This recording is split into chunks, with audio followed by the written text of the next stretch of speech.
Assalamualaikum warahmatullahi wabarakatuh. Jumpa lagi dengan kami di Sai Academy. Hai teman-teman semua, pasti masih pada penasaran kan? Ikutin kelanjutan dari bincang kita yang sebelumnya. Nah, saya hari ini dengan Babe Wiwit lagi ya Be ya. Oke. Kita gali langsung dengan suhunya. Hari ini kita akan bahas tentang aromaterapi. Be, Iya ya. udah pada kenal kan semuanya Bapak ya? Sudah.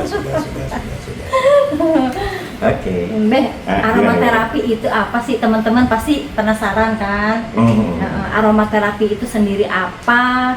Terus hipnoterapi apa?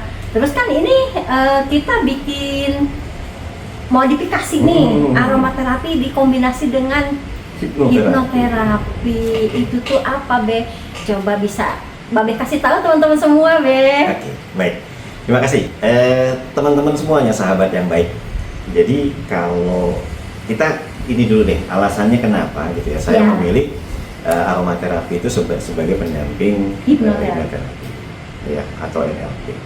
Jadi gini teman-teman, seperti teman-teman ketahui ya, dari juga bahwa hipnoterapi maupun NLP itu yang namanya modalitas itu selalu dibahas tiga ya. Visual, sama auditorial, sama kinestetik. Nah, padahal sejatinya kita kan punya 5 indera nih. Ya, ada olfaktori dan gustatory. Nah, selama 20 tahun saya berkecimpung di dunia terapi dan NLP, ini selalu yang dibahas ketiga ini saja. Sementara olfaktori, itu dia makanya.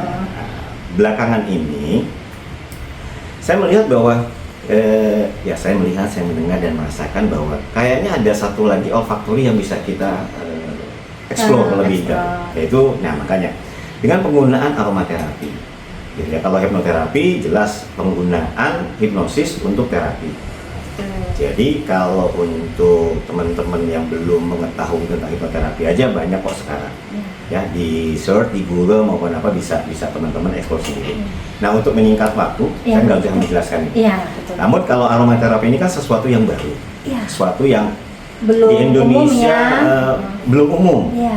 Sebetulnya sih sudah kita sudah melakukan hampir tiap hari nih, ya dari leluhur kita. Cuma tidak tahu ya. Nah, kebanyakan orang itu tidak menyadari dan tidak tahu. Karena jarang orang yang membahas itu di media sosial, di berita-berita nasional juga jarang. Dan jarang yang menggali juga. Jarang yang menggali juga.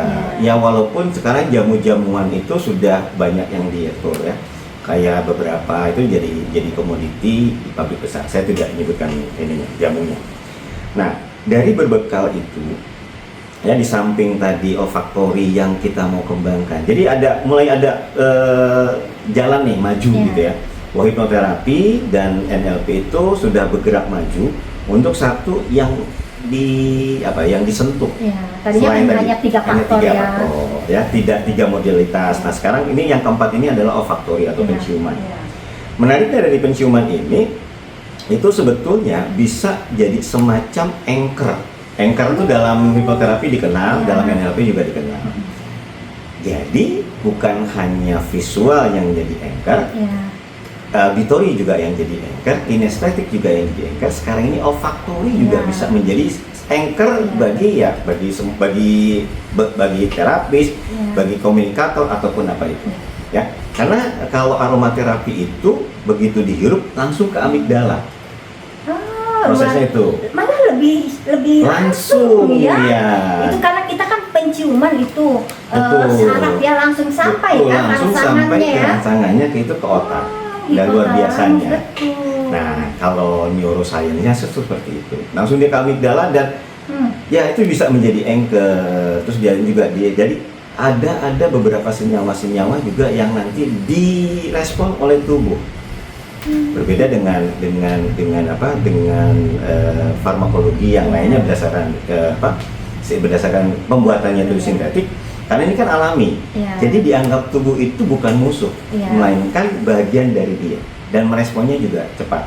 Contohnya misalkan banyakan yang kasus-kasus psikosomatik, ya misalkan bahwa kalau stres atau apa susah tidur lah ya, atau susah tidur. Nah, ada beberapa aromaterapi itu tadi senyawanya itu akan menimbulkan relaksasi yang mendalam. Jadi tidak perlu lagi membayangkan situasi yang indah-indah, pantai atau apa.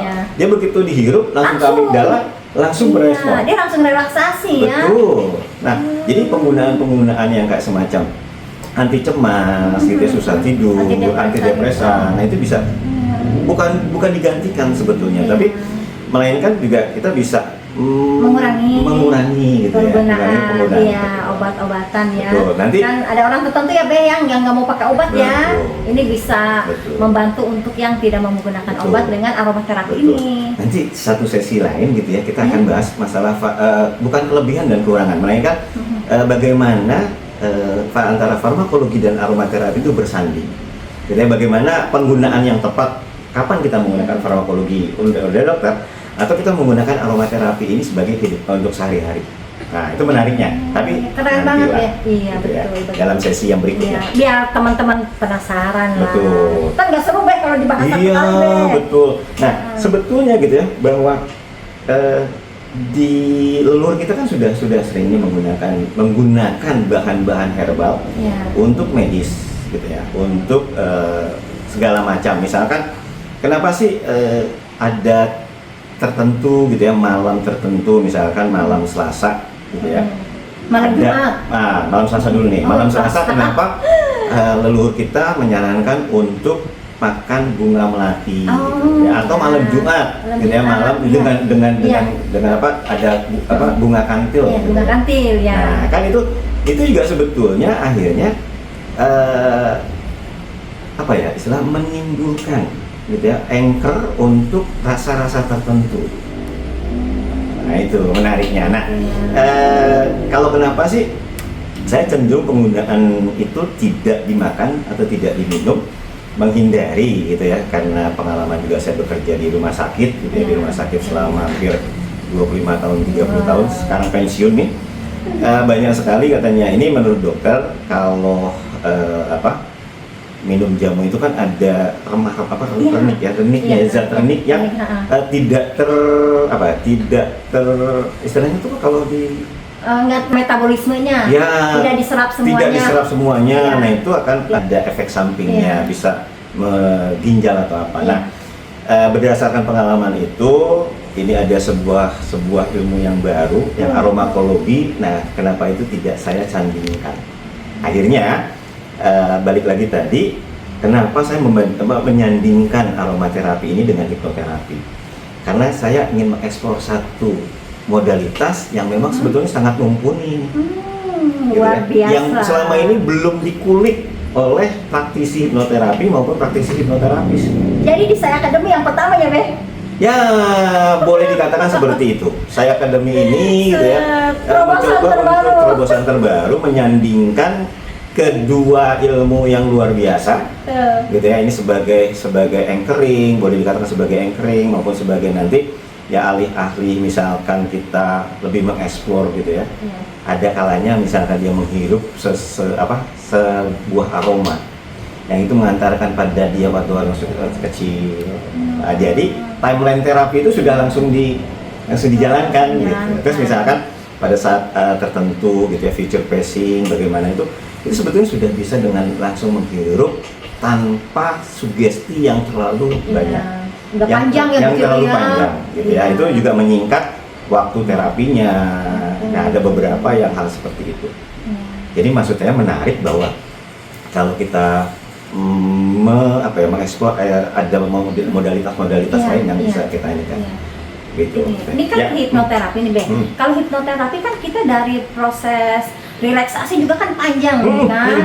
Nah, jadi dengan adanya kita gabungkan dengan aromaterapi ini, otomatis dia akan lebih singkat waktunya Be ya.